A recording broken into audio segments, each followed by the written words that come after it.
Ya, el profesor Peralta se peina, arregla su cabello, se instala, está de vuelta y estamos contentos porque está de vuelta, profesor Peralta, bienvenido, profe, qué bueno que está, porque estábamos preocupados por su situación de salud. De hecho, el público estaba muy preocupado por su situación de salud, claro, porque lo notó un poco alicaído en su última intervención. Medio decaído. Pero estamos mejor, ¿no? Sí, ya, el viernes pasado fui al médico porque ya así como no, que pasa, hay que hacer una visita al médico de cuando en vez. De cuando en vez, y hace mucho tiempo. Sí, sinusitis mi diagnóstico. Aguda. Por eso los dolores de cabeza. Exacto, claro, sí. Yo cada vez que me inclinaba a la lectura, a rezar,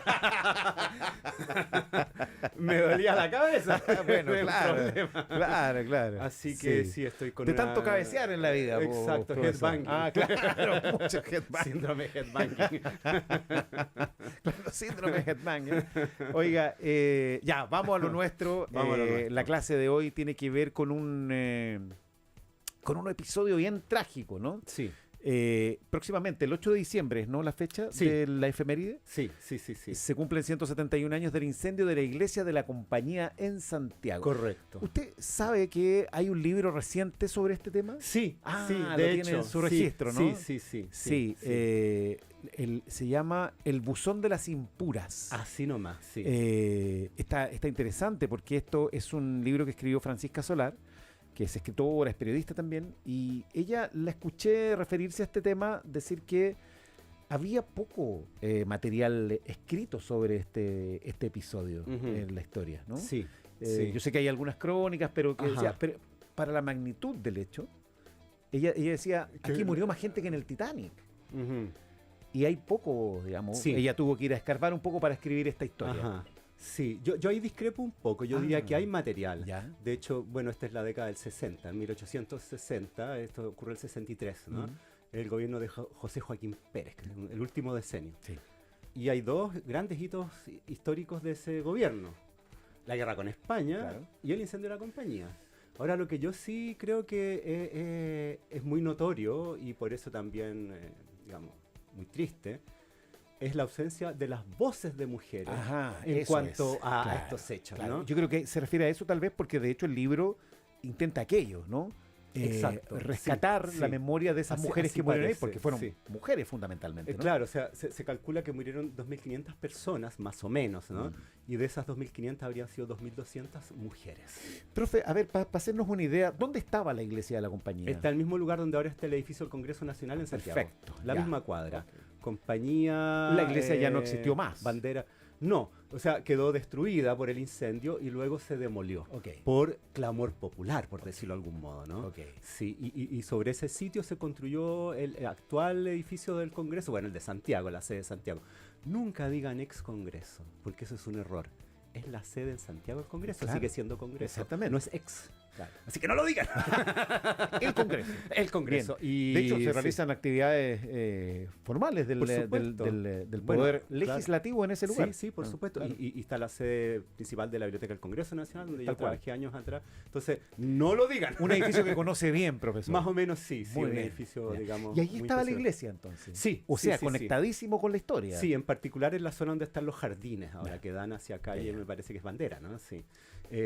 Claro, ahí estaba. Entonces, es demolido por el horror que causó, ¿no? Y nadie se opuso, o sea, aquellos que... Porque esto se da en un contexto histórico-político que es bien interesante, que es una lucha muy dura, muy frontal entre los partidarios de la Iglesia Católica y los que están por una mayor secularización de la sociedad chilena, ¿no? Diría que la década del 60 es una década de transición del conservadurismo al liberalismo. La misma presidencia de Pérez, que es un nacional monbarista, o sea, es de una derecha no clerical, eso ya está en esa época, integra a su gabinete a liberales, cosa que era muy rara, y eso va a permitir que en la década siguiente entren de lleno los liberales al poder. Entonces, ese es el contexto, y la Iglesia Católica en particular... O sea, ¿una época de retroceso conservador? Sí. O sea, y además de radicalización de las posiciones, ¿no? Políticas y religiosas, porque la Iglesia Católica, la jerarquía en particular, se ve muy acorralada por esta arremetida secular que ocurre en toda la cristiandad, por decirlo de algún modo, y en particular el ámbito católico en Europa, y eso provoca como una respuesta a la jerarquía de un atrincheramiento, lo que se denomina como las posturas ultramontanas, y eso mismo ocurre también en Chile, ¿no? Eso está pasando. De hecho, esta tragedia ocurre el 8 de diciembre porque ahí se festeja a la Inmaculada Concepción, ¿no? Que es la culminación de del mes de María, ¿cierto? Que es todo noviembre. Bueno, estamos en el mes de María ahora, ¿no? Sí, de hecho. Este es el mes de María, estamos en pleno desarrollo. Oh, María, sí. Tú te sabes esas con cosas. Flores amarillas y todo eso. Sí, o sea, amarilla, pero que uno decía amarillas cuando chico.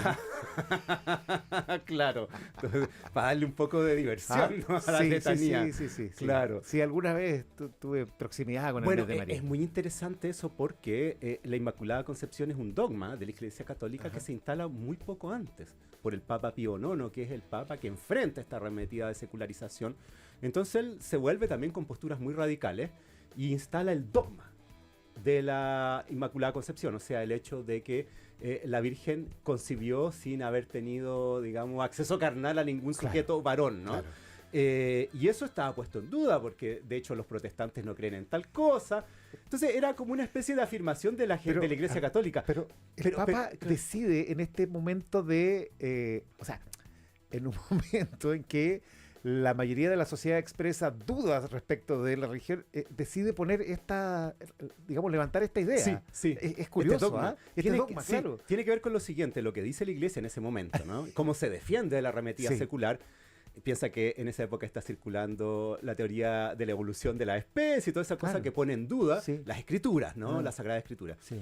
Entonces, la jerarquía de la Iglesia Católica dice, ya, muy bien, estos avances científicos se pueden armonizar con la fe, pero resulta que hay ciertos elementos que son sobrenaturales y que efectivamente existen. Sí. Y de eso nos encargamos nosotros, ¿no? Nosotros manejamos lo sobrenatural porque eso está.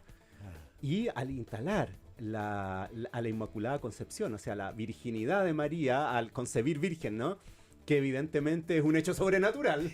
El mundo necesita fantasía, dice la Iglesia, ¿no? Claro, ellos dicen, nosotros administramos lo sobrenatural y lo administramos de tal manera que esto lo instalamos como dogma y que fue, ¿no? ¿Te fijas? Entonces dicen, aquí está lo sobrenatural, claro. México, ¿no? Perdón, a ver, y el hecho de que instale este dogma, ¿quiere decir que antes esto no era un asunto? No era un dogma. No lo era. Claro, entonces no tenía, digamos, mayor repercusión. Es como si ahora la Iglesia Católica instalara como dogma el que solo pueden ser varones los sacerdotes, ¿no? Eso no es un dogma, es más bien una práctica de la Iglesia Católica, que se ha puesto mucho en duda últimamente por todos los temas. Pero si no como dogma, como que eso es algo que, digamos, el poder divino instala esta cuestión, ¿no? Bueno. Y el otro que instala en la misma época, que es más político, aunque este también lo es la infalibilidad del Papa. Ya. Bueno, pero eso ya se entiende, ¿no? Claro, no, pero va el uno con el otro, se entiende en el sentido político más claramente, ¿no? La otra es una cuestión de, digamos, es una película de fantasía en medio de, digamos, de una crisis. Pero es política digamos, radicalizar posición al decir, miren, esto es así, nosotros de acá no nos movemos, ¿no? Pero es interesante porque uno podría leer en ello otras respuestas posteriores e incluso actuales, contemporáneas, cuando las cosas se empiezan a complicar en términos del poder. Bueno, la radicalización del discurso. Sí, el atrincheramiento. Es una respuesta a algo que más bien está debilitado, ¿no? Sí, así es. Bueno, de hecho, este dogma lo promulga el Papa en 1855, o sea, 8 años antes de la tragedia de la Iglesia de la Compañía. Entonces es un dogma novedoso, ¿no? Y quienes participan de la festividad están adhiriendo a esas posturas ultramontanas, ¿te fijas? Ya. Y en la sociedad chilena y en general las sociedades occidentales y en particular las hispanoamericanas, quienes estaban más cercanos de la Iglesia Católica y de la fe a la Iglesia Católica eran las mujeres, porque en el ámbito masculino había empezado a cundir más la secularización, debido al acceso de los hombres a la educación formal y a la esfera pública, cuestión que a las mujeres tenían muchos obstáculos para llegar. En consecuencia, su educación era religiosa católica, a través sobre todo del catecismo, y confinadas, digamos, al hogar, a ciertas relaciones sociales, pero no a la esfera pública desde el punto de vista de la participación política. De hecho, no tenían derechos políticos y sus derechos civiles estaban bastante conculcados. Entonces, las mujeres eran una especie de grupo, digamos, que adhería de manera más o menos incondicional a la jerarquía de la Iglesia. La Iglesia cachó que ahí estaba su grupo objetivo. Ese era su público, ¿no? Ese es. Y por eso es que hay tantas mujeres en esta festividad, que además es una festividad mariana, ¿no? La Virgen María. Entonces, por eso también convoca a tantas mujeres y por eso hay tan pocos hombres presentes en esta festividad. Y había muchas críticas desde el liberalismo de la época, desde los grupos que iban más por la secularización en contra de la Iglesia Católica, de manipular a las mujeres para hacer de ellas un rebaño que obedeciera, ¿cierto?, a los intereses de la Iglesia Católica. ¿Eran mujeres de sociedad las que estaban ahí? ¿Eran mujeres de distintas esferas? En gran medida mujeres de la élite santiaguina.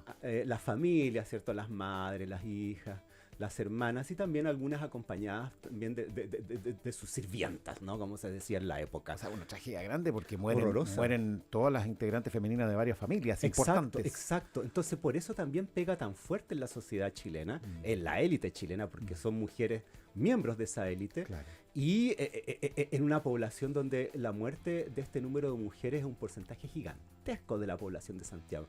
Casi no hay familia de cierta posición social que no tenga una víctima en ese incendio, ¿no? Entonces eso causa enorme revuelo y también rechazo.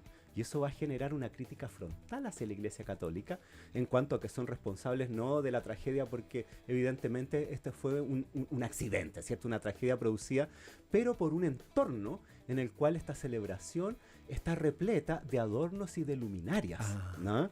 Donde también las puertas de la iglesia se abren hacia adentro y no hacia afuera, donde las mujeres usaban unas vestimentas muy anchas y muy inflamables que impedían la circulación. Entonces hay una serie de elementos que, si bien no hacen a la Iglesia Católica responsable, o sea, no culpable, pero sí responsable, ¿no? O sea, negligencias en la organización de la actividad. Y en particular a la Compañía de Jesús, porque era la iglesia de los jesuitas, ¿no? Claro. Entonces, ahí va a haber un ataque frontal de los grupos que podríamos llamar progresistas de la época en contra de la Iglesia Católica, en vista de esta posición en la sociedad donde ellas, en cierto modo, administran, ¿cierto?, a las mujeres para influir políticamente, sin embargo, no saben cuidarlas, ¿no? Usted decía, hay escritos sobre el asunto, hay crónicas, ¿no? Sí. Y esas crónicas, entiendo, son bastante crueles, ¿no? Porque son descarnadas. Son descarnadas porque las circunstancias son dramáticas. Son terribles. De hecho, aquí traje podemos leer un extracto, por supuesto. Que en este caso, quien escribe es Benjamín Vicuña Maquena, que él estuvo ahí presente. En ese sentido, es un cronista completo, porque estuvo ahí, ¿no? Y hay algunas frases terribles. Por ejemplo, dice: a un paso de la puerta vióse entonces el espectáculo más horrible que pudiera imaginarse. Un espectáculo que parece todavía imposible y como un sueño, y que sin embargo es una realidad que hemos presenciado con nuestros ojos. Comenzaron a desprenderse de la bóveda trozos de madera incendiados y comenzaron a sufrir las víctimas, además del suplicio de la desesperación y del calor insoportable, el suplicio del fuego, porque comenzaron ellas a incendiarse. Mientras tanto, una multitud de hombres se acercaba hacia las puertas a salvar a las víctimas, pero sus esfuerzos, si no fructuosos, no pudieron sino salvar una parte muy pequeña. Habíase formado una muralla de señoras unas sobre otras, como hasta la altura de un hombre, a poquísima distancia de la puerta, de manera que era dificultosísimo arrancar a una, porque además del peso que tenía encima, todas las otras se asomaban de sus vestidos y no había fuerzas suficientes para arrastrar con el enjambre que se extendía hasta el interior del templo. Y así sigue adelante. Esta crónica está incluida en este volumen, que es la Antología de la Crónica Periodística Chilena, volumen 1, porque hay otros dos, ¿no? Sí. De 1813 a 1881, que, bueno, en la que participa el profesor Peralta, ¿no? Efectivamente, o sea, es mi criatura. Exactamente, por eso es importante destacar la universidad, es un libro y con notable. Cristóbal Peña. Es un gran libro. Yo tengo las crónicas de Vicuña Maquena sobre el incendio de la compañía, que son varias, porque ese mismo día, al día siguiente, ¿no?, se publicaron muchos testimonios y muchas crónicas en la prensa, en todas partes, fue una explosión, ¿no? Sí. Y empecé a revisarlo y me di cuenta que en realidad la mejor era la que habíamos seleccionado, así que traje este librito. Ahora, aquí, ¿cuáles fueron las consecuencias más allá de este cuestionamiento, ¿no? A los jesuitas, a la compañía, a la iglesia, y a esta arremetida, ¿no?, del dogma católico? Bueno, desde el punto de vista legal, ninguna. No fue juzgado nadie, ¿no? Se consideró que esto había sido una desgracia. Y por otro lado, hasta en esa época el clero en Chile gozaba de fuero eclesiástico. No podían ser juzgados por los tribunales civiles, sino que solo por tribunales eclesiásticos. Pero esto genera que el año 1875 se acabe el fuero eclesiástico, ¿no? O sea, una consecuencia importante. Y en 1877, la promulgación del decreto Amunátegui, que permite que las mujeres entren a la universidad. Bueno, otra súper importante. Exacto. Perdón, pero el fuero eclesiástico, ¿qué implicaba? El fuero eclesiástico implicaba que ante cualquier delito, civil o criminal, debía ser juzgado por la misma Iglesia Católica, no por los tribunales ordinarios. Ya, claro. Bueno, algo que hasta hace poco igual pasaba acá, pues que había delitos que... No, claro, la justicia militar, por ejemplo. Claro, claro. Sí. ¿No? Y la Iglesia Católica también... Sí. ¿No? Esta es una herencia de la época colonial, ¿no? Exacto, que a lo largo del proceso de instalación de la República fue una lucha muy larga y tiene que ver con estas luchas entre la Iglesia Católica y los sectores más seculares por quitarles ciertos privilegios, ¿no? Que se consideraban que no eran justos en una sociedad abierta. Entonces, esta es otra de las consecuencias de esta desgracia, de esta tragedia, ¿no? Que es un retroceso aún mayor de la Iglesia Católica en su influencia política y en la esfera pública, debido a que se ve cómo el grupo que a ellos más les importa termina calcinado debido a su irresponsabilidad. Sí, increíble. ¿Y políticamente qué pasa con esa disputa de los, digamos, seculares versus los, digamos, las fuerzas más cercanas a la Iglesia y al Papa?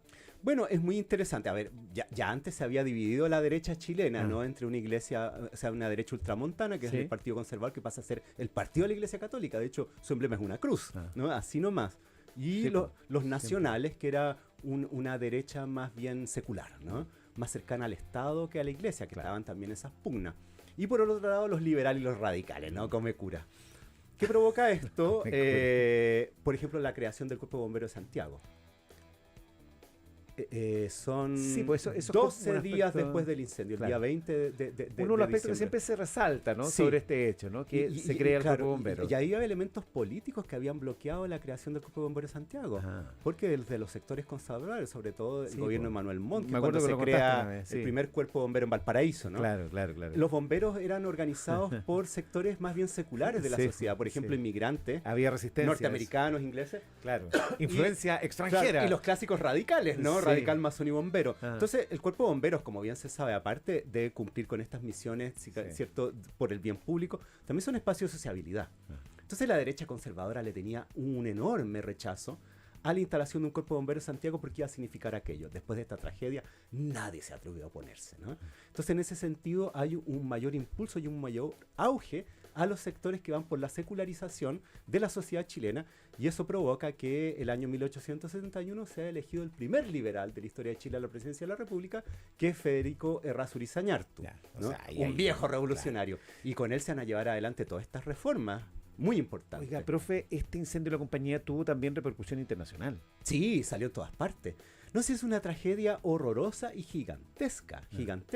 O sea, el número de cadáveres, además quemados de tal manera que eran irreconocibles, fueron enterrados en una fosa común del Cementerio General de Santiago, porque no había cómo diablos saber qué cuerpo o qué resto correspondía a qué persona, ¿no? Y ese permanece aún en el Cementerio General, y se levantó un monumento en el lugar donde estaba la iglesia, que ahora se mantiene, se conserva en los jardines del Congreso, y también se recuperaron las campanas de la iglesia hace no mucho tiempo, que se habían vendido me parece que a Inglaterra, porque ya nadie quería saber más de la iglesia, tampoco los jesuitas, que la querían olvidar, y crean una nueva iglesia detrás de donde está el Instituto Nacional, ¿no? Como en la zona de Alonso Valle, otro jesuita muy ilustre.